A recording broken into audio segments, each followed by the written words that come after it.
Hi friends, welcome to news pocket. Bangladesh తాత్కాలిక అధినేత మహ్మద్ యూనస్ను ఆ దేశంలో ఇంప్లిమెంట్ చేయడానికి డీప్ స్టేట్ ఎన్నో కుట్రలకు పన్నింది అని మనందరికీ తెలుసు. తాజాగా మరో విషయం బయటకు వచ్చింది. అదేమిటంటే బంగ్లాదేశ్కు సంబంధించిన బ్లిట్జ్ అనే వార్తాపత్రిక ఒక సంచలన కథనాన్ని రాసింది. ఆయనకు సంబంధించిన గ్రామీణ బ్యాంకు అనేది బంగ్లాదేశ్లో చాలా సక్సెస్ఫుల్ బ్యాంకు అని ఇప్పటి వరకు డీప్ స్టేట్ చాలా బాగా ప్రచారం చేస్తూ వచ్చింది. అయితే ఆ బ్యాంకుకు సంబంధించిన నిధుల విషయంలో ఆల్ ఖైదా ఉగ్రవాద సంస్థతో లింకులు ఉన్నాయి అని ఈ బ్లిట్జ్ వార్తాపత్రిక తన కథనంలో రాసుకొచ్చింది. అంటే ఈ గ్రామీణ బ్యాంకు ఏదైతే ఉందో దాన్ని సక్సెస్ చేయడానికి కోసమని ఆల్ ఖైదా ఉగ్రవాద సంస్థకు ఫండింగ్ చేసిన వ్యక్తి అబ్దుల్ లతీఫ్ జమీల్ అనే వ్యక్తే అటు ఆల్ ఖైదా ఉగ్రవాద సంస్థకు ఫండింగ్ చేశాడు, ఇటు గ్రామీణ బ్యాంకుకు సైతం ఫండింగ్ చేశాడు అని ఆ పత్రిక రాసుకొచ్చింది. అందువల్లనే యూనస్ అధికారంలోకి వచ్చిన వెంటనే ఆల్ ఖైదా ఉగ్రవాద సంస్థతో లింకులు ఉన్న జషీముద్దీన్ రహ్మానీని సైతం విడుదల చేయించాడు. అంతేకాకుండా ఆ ఉగ్రవాద సంస్థకు సంబంధించిన వ్యక్తులు బంగ్లాదేశ్లో ఇప్పుడు స్వేచ్ఛగా తిరుగుతూ ఉన్నా కూడా ఆయన కనీసం చర్యలు కూడా తీసుకోవడం లేదు అని ఆ వార్తాపత్రిక ఆరోపణలు చేసింది. అయితే ఈ ఆల్ ఖైదా ఉగ్రవాద సంస్థకు సంబంధించిన వ్యక్తులతో గ్రామీణ బ్యాంకులో ఏ విధంగా పెట్టుబడులు పెట్టించారు అండ్ ఈ గ్రామీణ బ్యాంకు నిజంగానే సక్సెస్ అయిందా లేదంటే ఇది ఒట్టి ప్రచారమే మాత్రమేనా అనే విషయాలను మనం ఈ వీడియోలో తెలుసుకుందాం. అంతకంటే ముందు ఈ కంటెంట్ను చివరి వరకు చూడండి. ఈ కంటెంట్ కనుక మీకు నచ్చినట్లయితే ఖచ్చితంగా మా ఛానల్ను సబ్స్క్రైబ్ చేసుకోండి అండ్ బెల్ ఐకాన్ క్లిక్ చేయడం అస్సలు మర్చిపోవద్దు. ఇక డీటెయిల్స్లోకి వెళ్తే జనరల్గా మహ్మద్ యూనస్కు సంబంధించిన గ్రామీణ బ్యాంకు అనేది బంగ్లాదేశ్లో చాలా సక్సెస్ఫుల్ మోడల్, ఆయన ఒక గొప్ప ఆర్థికవేత్త అని చాలా వరకు ఇప్పటివరకు ప్రచారాలు చేశారు. ఆయన ఈ గ్రామీణ బ్యాంకును సక్సెస్ చేశారు అనే కారణంతోనే ఆయనకు నోబెల్ ప్రైజ్ సైతం అందజేశారు. అయితే ఈ నోబెల్ ప్రైజ్ రావడానికి డీప్ స్టేట్ చాలా వరకు కృషి చేసింది అని మనందరికీ ఇప్పటివరకు తెలిసిన విషయమే. ఆయనకు గొప్ప ఆర్థికవేత్త కాకపోయినా కూడా ఆ గ్రామీణ బ్యాంకు సక్సెస్ అయింది అనే కారణంతో ఈ నోబెల్ ప్రైజ్ అనేది ఇచ్చేశారు. అయితే మహ్మద్ యూనస్ ఇంతగా ఎదగడానికి ప్రధాన కారణం మాత్రం డీప్ స్టేట్ అని ఖచ్చితంగా చెప్పుకోవచ్చు. అమెరికాలో హిల్లరీ క్లింటన్ సెక్రటరీ ఆఫ్ స్టేట్గా ఉన్నప్పుడు మహ్మద్ యూనస్కు అనేక విధాలుగా సహాయం చేశారు అండ్ డీప్ స్టేట్ అనుబంధ వ్యక్తులు కూడా ఆయనకు చాలా వరకు ఫండింగ్ చేశారు. ఇందులో ముఖ్యంగా రాక్ ఫెల్లర్ అండ్ ఫోర్డ్ ఫౌండేషన్ నుంచి కొన్ని కోట్ల డాలర్లను మహ్మద్ యూనస్ తన దేశానికి తెచ్చుకున్నాడు కాబట్టే ఈ గ్రామీణ బ్యాంక్ అనేది సక్సెస్ అయ్యింది.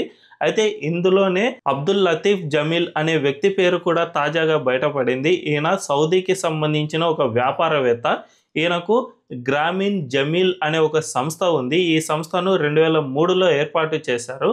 సో ఈ సంస్థ ద్వారా ఇస్లామిక్ వరల్డ్లో ఎక్కువగా తాను బ్యాంకుల రూపంలో అప్పులు ఇచ్చి తద్వారా ఇస్లామిక్ వరల్డ్ను కాపాడాలి అనే విధంగా ఆయన ఈ సంస్థను ఏర్పాటు చేశాడు. అయితే ఆయనకు ఉన్న వ్యాపారాలతో వచ్చిన డబ్బుతో ఏకంగా అల్ ఖైదా లాంటి ఉగ్రవాద సంస్థకు ఫండింగ్ చేస్తూ వచ్చాడు. ఆయనకు ఒసామా బిన్ లాడెన్కు అప్పట్లో చాలా సన్నిహిత సంబంధాలు సైతం ఉండేవి. 2003లోనే వాల్ స్ట్రీట్ జర్నల్, అమెరికాకు సంబంధించిన పత్రిక ఇది. ఈ వాల్ స్ట్రీట్ జర్నల్ ఒక కీలక కథనాన్ని రాసింది. సిఐఏ అధికారుల నుంచి కొంత సమాచారం తెప్పించుకున్న తర్వాత ఎవరెవరు ఆల్ ఖైదా ఉగ్రవాద సంస్థకు సపోర్ట్ చేస్తున్నారు అనే దానిపై ఒక కీలక వ్యాసాన్ని రాసింది. ఆ వ్యాసంలో కూడా అబ్దుల్ లతీఫ్ జమీల్ ఈ ఉగ్రవాద సంస్థకు ఫండింగ్ చేస్తున్నాడు అని వాల్ స్ట్రీట్ జర్నల్ ఆరోపణలు చేసింది. అదే కాదు, ఆ తర్వాత అనేక పత్రికలు కూడా ఈయన పేరు బయటికి తెచ్చాయి. అయితే అబ్దుల్ లతీఫ్ జమీల్ మాత్రం ఎప్పుడూ దీన్ని యాక్సెప్ట్ చేయలేదు. నేను ఆల్ ఖైదా ఉగ్రవాద సంస్థకు ఫండింగ్ చేయడం లేదు, నాపై ఉట్టి ఆరోపణలు మాత్రమే చేస్తున్నారని చెప్పినా కూడా దీనికి సంబంధించిన ఆధారాలతో సహా గతంలో బయట పెట్టారు. అయితే ఇదే అబ్దుల్ లతీఫ్ జమీల్ 2007లో ఒక జాయింట్ వెంచర్ను ఏర్పాటు చేశారు. ఇదే గ్రామీణ్ జమీల్ పేరుతో ఏర్పాటు చేసిన జాయింట్ వెంచర్ వల్ల ఏకంగా బంగ్లాదేశ్లోని గ్రామీణ బ్యాంకుకు ఈయన ఫండింగ్ చేస్తూ వచ్చాడు.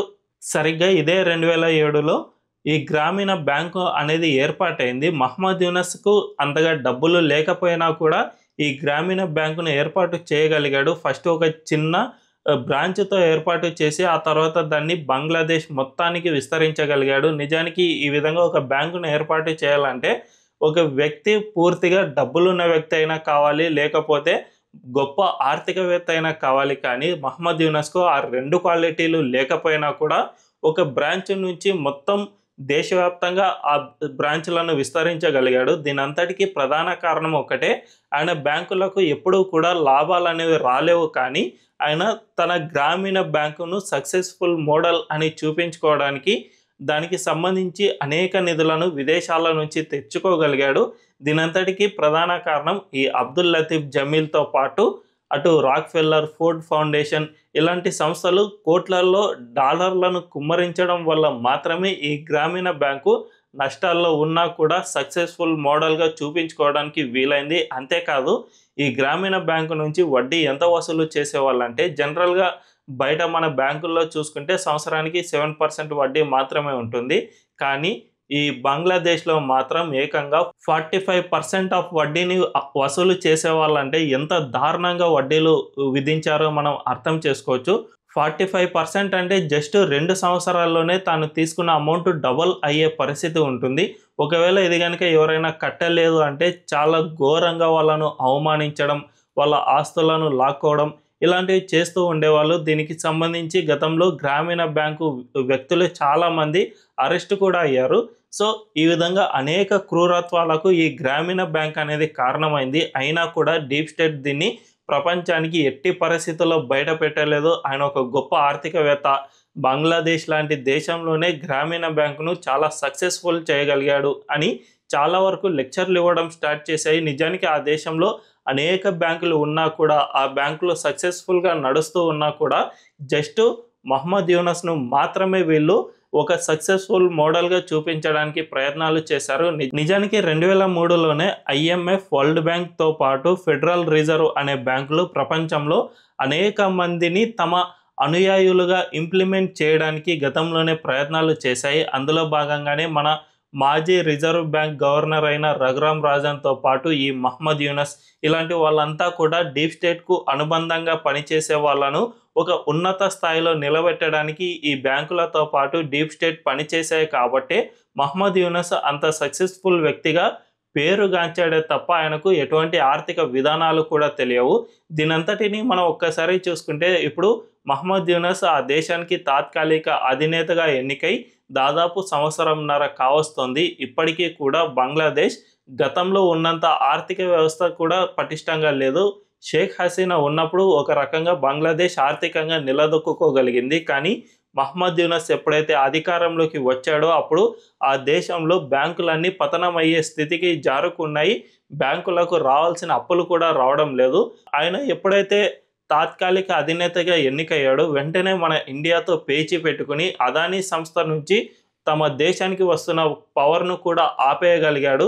అదానీ సంస్థకు చెల్లించాల్సిన బకాయిలను చెల్లించకుండా అడ్డుకోవడం వల్ల ఈ సంస్థ కూడా ఇక మేము విద్యుత్ను ట్రాన్స్ఫర్ చేయలేము అని పూర్తిగా నిలిపివేసింది. దీంతో ఆ దేశంలో ఉన్న గార్మెంటరీ ఫ్యాక్టరీలు మొత్తం మూతపడిపోయే స్థాయికి చేరుకున్నాయి.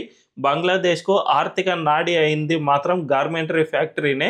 అలాంటి పెద్ద పరిశ్రమ మూతపడటంతో ఇక ఆ దేశంలో ఆర్థిక పరిస్థితి మరింత దిగజారింది. అప్పటి వరకు బ్యాంకుల దగ్గర నుంచి తీసుకున్న అప్పులను ఆయా కంపెనీలు కట్టలేక మూతపడిపోయే పరిస్థితికి చేరుకున్నాయి. దీంతోపాటు ప్రజలకు సైతం ఆ దేశంలో శాంతి భద్రతల సమస్యలు సరిగ్గా లేకపోవడం వల్ల ప్రజలు కూడా ఎక్కడ పని చేసుకోలేని పరిస్థితుల్లోకి వెళ్ళిపోయారు. దీంతో వీళ్ళు తీసుకున్న అప్పులను కూడా తిరిగి కట్టలేని పొజిషన్కు చేరుకోవడంతో ఇప్పుడు ఏకంగా ఆ దేశంలోని బ్యాంకులు అన్నిటికీ కూడా 6 లక్షల కోట్ల అప్పులలోకి వెళ్ళిపోయాయి. ఇవన్నీ ప్రజలకు ఇచ్చిన డబ్బులే కానీ తిరిగి వచ్చే ప్రసక్తే లేదు అని ఇప్పటికే చెబుతూ ఉన్నాయి. ఇది ఇలాగే కొనసాగితే ఖచ్చితంగా మా దేశంలో బ్యాంకులను మూసేసుకోవాల్సిన పరిస్థితి ఏర్పడుతుంది అని అక్కడి ఆర్థిక నిపుణులు కూడా ఆందోళన చెందుతున్న పరిస్థితి నెలకొంది. సో ఆ దేశంలో యూనస్ జస్ట్ 1.5 సంవత్సరం పాలించగానే పరిస్థితి ఇంతగా దిగజారింది అంటే ఆయనలో ఆర్థికవేత్త ఎంతవరకు ఉన్నాడు అనే సందేహం మనకు ఖచ్చితంగా కలుగుతుంది. కాబట్టి మహమ్మద్ యూనస్ నిజానికి డీప్ స్టేట్ ఇంప్లిమెంట్ చేసిన ఒక గంజాయి మొక్క లాంటి వాడు. ఆయనకు అల్ ఖైదా ఉగ్రవాద సంస్థలు ఫండింగ్ చేశాయి. అటు డీప్ స్టేట్ నుంచి ఫండింగ్ రావడం వల్ల మాత్రమే నష్టాల్లో ఉన్న గ్రామీణ బ్యాంకును కూడా లాభాల్లో ఉన్నట్టుగా చూపించుకోగలిగాడు. తద్వారా ఆ దేశానికి అధినేతగా మారిపోయాడు. ఇప్పుడు పరిస్థితి చూసుకుంటే ఆ దేశంలో చాలా దయనీయంగా మారిపోయింది. కాబట్టి ఇప్పటికైనా అక్కడి ప్రజలు రియలైజ్ కావాల్సిన అవసరం ఎంతైనా ఉంది. లేకపోతే మతం మతం అని చూసుకుంటే ఖచ్చితంగా తమ దేశం మునిగిపోతుంది అని మాత్రం అక్కడి ప్రాంత ప్రజలు గుర్తుంచుకోవాల్సిన అవసరం ఎంతైనా ఉంది. ఈ వీడియో కనుక మీకు నచ్చినట్లయితే ఖచ్చితంగా మా ఛానల్ను సబ్స్క్రైబ్ చేసుకోండి అండ్ బెల్ ఐకాన్ క్లిక్ చేయడం అస్సలు మర్చిపోవద్దు. Thank you.